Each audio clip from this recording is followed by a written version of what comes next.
¿Cómo va el trabajo de la comisión asesora sobre la Corte, el Consejo de la Magistratura? Está funcionando a pleno y muy bien, y muy bien. La verdad es que lo voy siguiendo y estoy muy contento con los actores que son parte de esa comisión, porque los aportes han sido infinitos y las reflexiones son de las mejores. Y Me dicen que hay propuestas de ampliación del número de miembros. hay de todo, algunos que proponen eso, otros que proponen, pero el tema de la Corte recién se está empezando. Se trató ya el Ministerio Público, el Ministerio de la Defensa, con el tema del Consejo, y recién ahora están introduciéndose al tema de la Corte. Hay de todo, están trabajando con total libertad y con total autonomía. Y la verdad lo están haciendo muy bien. La verdad lo están haciendo muy bien. Para mí, a mí me va a servir de mucho para mejorar y formar opinión sobre muchas cosas. ¿Cuál es tu expectativa sobre la decisión de la Corte respecto de la designación de jueces a dedo? Esa Corte donde tiene 2 miembros designados a dedo y una tercera conservada a dedo. A ver, a mí lo que más me gustaría es que la gente entienda de lo que estamos hablando, para que después entienda lo que va a resolver la Corte. Hay jueces en la Argentina que se llaman jueces federales. Son jueces que intervienen cuando el Estado es parte, básicamente, cuando un funcionario es parte o cuando están afectados los intereses del Estado. Esos jueces federales están distribuidos a lo largo de todo el país. Tienen distintas competencias algunos. Por ejemplo, hay jueces federales en lo penal económico y jueces federales en lo penal, criminal y correccional en la capital. Hay jueces orales, hay jueces de cámara. En lo contencioso administrativo, en lo contencioso y en lo demás. comercial. ¿Qué es lo que ha pasado? En determinado momento, en los años de Macri, para evitar los concursos, hoy un juez o un fiscal se designa previo concurso. Tiene que hacer un concurso de oposición y antecedentes. Y en función de las notas que sacan, quedan calificados. El Consejo de la Magistratura le manda al presidente una terna y dice, estos son los 3 mejores para ocupar este cargo. El macrismo lo que hizo en algún momento es aprovechar una vieja institución que existe en la justicia, que es el de los traslados. Los traslados siempre se hicieron entre jueces de la misma jerarquía.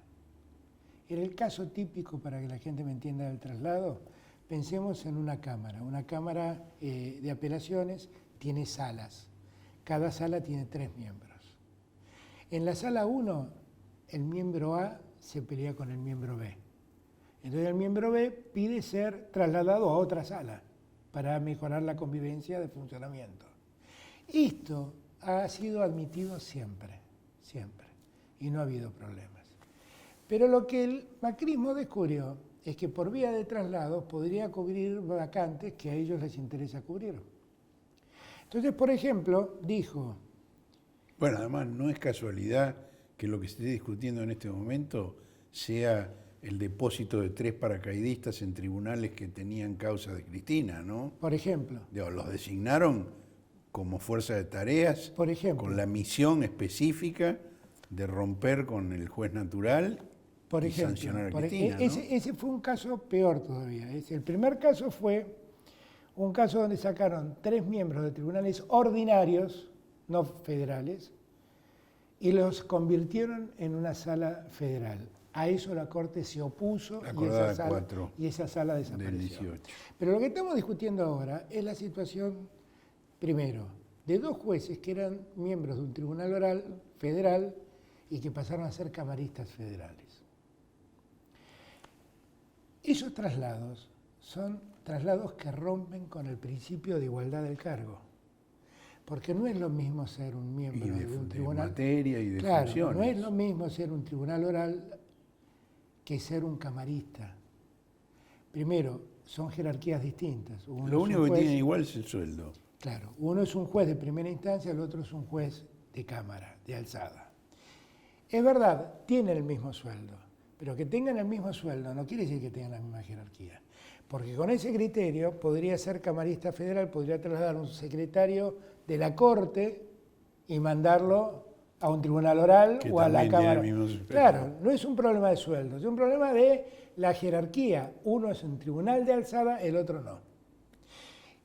En la Cámara, la Corte lo que dijo en la acordada número 7 es que había que reunir ciertas condiciones. Igual jurisdicción, igual competencia territorial, igual jerarquía. Jurisdicción quiere decir la materia sobre la que vos entendés. Los tribunales orales federales desarrollan juicios orales, es decir, le llegan procesados para desarrollar un juicio oral y ver si es culpable o inocente. Se dedican básicamente a analizar cuestiones de derecho de fondo. La Cámara Federal... Y la prueba que ya investigó... Claro, pero la prueba es para ver si es culpable o inocente. Eso es el derecho de fondo, ¿ok? La Cámara Federal nunca interviene en un juicio oral. La Cámara Federal lo que hace es ver cómo se desarrolla lo que se llama la etapa instructoria de la investigación. ¿Dónde termina su accionar la Cámara Federal? En el momento en que a lo sumo decreta el procesamiento, confirma el procesamiento que alguien ha decretado. Que ese es el punto de inicio del juicio oral. Con lo cual, esto se entiende en la instrucción, esto se entiende en la oralidad. Jurisdiccionalmente como la Unión no tiene... Ferroviaria y la Fraternidad y los señaleros, digamos. Algo parecido. Los tres van en el tren, pero con funciones diferentes. Algo parecido, ¿ok? Segundo, la jerarquía. No es lo mismo ser un juez de primera instancia que ser un tribunal de alzada, con lo cual la jerarquía también está complicada. La competencia. Bueno, es verdad, los dos tienen competencia en la ciudad de Buenos Aires. Son la misma en la ciudad de Buenos Aires, pero tienen uno competencia en el juicio oral y el otro tiene competencia en la instrucción. Con lo cual, los tres requisitos que la Corte Suprema marcó en la acordada 7 están quebrados. Claro, pero la acordada 7 marca esos tres requisitos y la conclusión es que se puede trasladar a Bertuzzi. Es autocontradictoria esa acordada. Es absolutamente autocontradictoria. Entonces, ¿pero qué dice? Si estos requisitos no se cumplen, entonces volvemos a la lógica de que la designación de un juez es un acto complejo, que necesita del Consejo... 99.4. Exactamente, necesita del Consejo, del acuerdo del Senado y del Poder Ejecutivo que haga un decreto. Entonces, ¿qué hizo el Consejo? Detectó 10 casos que vulneraron la acordada 7. Los mandó al Senado. De los 10 casos, 7 están en trámite. O sea, 7 se presentaron a la audiencia. 5. 5 son de los 7. No 2 ya recibieron el acuerdo. Bueno, 2 ya recibieron. Bueno, 7, 2 recibieron el acuerdo, 5 están en trámite. Y los otros 3, Bruglia, Bertuzzi y Castelli, nunca se presentaron. Y ese es el motivo por el que se dice, como nunca se presentaron a buscar el acuerdo, directamente se los vuelve a sus tribunales. ¿Qué es lo que dice la acordada número 7? Ahora, la concesión, la apertura del persaltum. Termino con esto. ¿Quién es el republicano? Porque yo estoy convencido que el republicano soy yo. Porque yo podría haber hecho la gran Macri. Me hacía el distraído, miraba para otro lado y dejo decía... estos 3 aquí. Claro, digo, mira, a ver, busquemos 2 amigos en los tribunales orales federales y cubramos las 2 vacantes que quedan en la Cámara Federal. Y tengo el juzgado de Canicova y el juzgado de Bonadío libre, buscamos 2 amigos de algún juzgado federal del interior del país y pongámoslos ahí. Yo no quiero hacer eso. Yo quiero prestigiar a la justicia. Y yo quiero que los jueces sean designados por el método que la Constitución dispone. Y esto que quiero yo es lo que quiso el Consejo y es lo que quiere Cristina y quieren los senadores. Ahora, la posibilidad es que la Corte... Y ahí me voy un segundito a tu pregunta anterior, porque no la quiero dejar pasar. El per saltum. El Per Saltum fue una institución que surgió en años de Menem, con el propósito de evitar la segunda instancia y que directamente la Corte se expida. Se hizo pensando... Surgió para impedir el obstáculo que el juez de primera instancia le ponía a la privatización de Aerolíneas Argentinas. Surgió, iba a eso exactamente, surgió básicamente para ayudar a que la Corte, que era la Corte automática, de la mayoría automática, resuelva problemas que tenía el Poder Ejecutivo para imponer sus decisiones, básicamente en dos materias, privatizaciones y tarifas. En los últimos 10 años se habilitaron el Per Saltum, se habilitó el Per Saltum 2 veces. Tengamos presente que en los últimos 10 años hubo problemas de violencia institucional, un endeudamiento como nunca se vio, una presidenta enjuiciada y perseguida en más de 12 causas que por más de 10 veces quiso llegar a la Corte Suprema y nunca lo logró. Que además hubo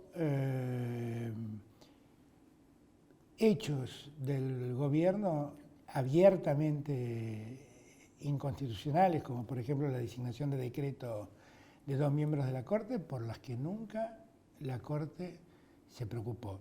Hubo gravedad institucional infinidad de veces en 10 años. Ahora, en esos 10 años la Corte abrió el Per Saltum 2 veces. Siempre intereses corporativos. 2 veces. Propios. Con la ley de democratización de la justicia, que era una ley que a mí no me gustaba, pero que tampoco hacía falta abrir el Per Saltum. Podría haber llegado por vía de recurso extraordinario, pero se apuraron a decir no se metan con la justicia. Y ahora, que están defendiendo a 3 jueces, que la verdad no tienen razón. Yo no voy a abrir juicio sobre la calidad de los 3 jueces. Lo que digo es que esos 3 jueces, si quieren hacer honor a la condición de tales, deben concursar, deben recibir el acuerdo del Senado y el Poder Ejecutivo encantado los va a nombrar. O quedarse contentos donde estaban. Pero si en aquel tribunal para el cual sí tenían claro, todos esos exactamente. requisitos cumplidos. Bueno, algunos de ellos ni siquiera el concurso había dado, porque alguno de ellos viene de la época de Menem, donde fueron designados, claro, donde no existía el Consejo de la Magistratura y fueron designados a dedo por algún ministro. ¿Ese cuál es de los 3? Ese es Bruglia. Bruglia. ¿Y cuál fue el instructor de la causa de la leche podrida o los guardapolvos de Bausa? No lo sé. ¿Fue ese mismo o fue otro No de lo los sé, 3? no lo sé. Que Pero lo que sé, así su carrera. Lo que sí sé es que esta es la historia. Entonces, yo lo que les pido a todos es reflexión. Es reflexión. Ahora, la Corte, por lo que yo tengo escuchado, una de las hipótesis que está contemplando es darte la razón en todo lo que estás diciendo de ahora para adelante, pero considerar que en el caso de estos 3 tiene derechos adquiridos porque Pero es que si tengo razón en todo lo que estoy diciendo, no puede ser que tengan derechos adquiridos alguien que no tiene razón. No, yo estoy de acuerdo con vos. Te cuento lo que escucho de la Corte. Yo no sé qué va a hacer la Corte, pero lo que digo es, si tengo razón en todo lo que yo estoy seguro de lo que estoy diciendo, ¿eh? Estoy convencido de lo que estoy diciendo. Además, la Constitución no contempla traslado de jueces. Yo No hay un solo artículo que hable de traslados. Pero los traslados han ocurrido, en los casos que te conté. A lo largo de la historia han ocurrido.